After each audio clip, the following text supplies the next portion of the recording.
Une des deux boîtes noires de l'avion d'Égyptair qui s'est abîmé en Méditerranée le 19 mai a été récupérée, a annoncé jeudi la commission d'enquête égyptienne.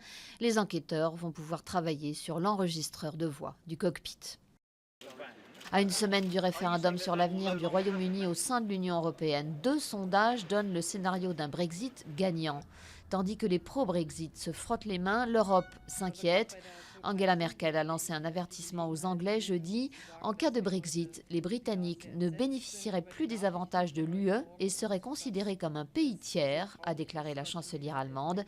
Et puis le camp qui milite pour le maintien du Royaume-Uni dans l'Union européenne a annoncé jeudi la suspension de sa campagne peu après l'agression d'une députée travailliste pro-UE blessée par balle dans le nord de l'Angleterre. Tous les regards étaient tournés vers Lens jeudi soir. Lens où se jouait le match Angleterre-Pays de Galles, un match considéré à risque. La ville a été totalement quadrillée, les écoles fermées et les forces de sécurité, près de 2400 policiers, en alerte maximale pour contenir d'éventuels débordements entre supporters. La justice a signé la fin du match pour 3 supporters russes qui écopent de 1 à 2 ans de prison ferme après les violences de samedi dernier à Marseille.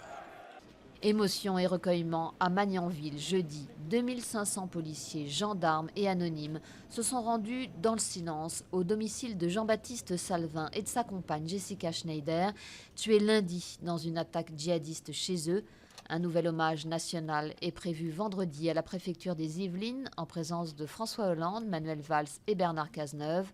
Du côté de l'enquête, les gardes à vue de 3 proches de Larossi Abdallah ont été prolongés.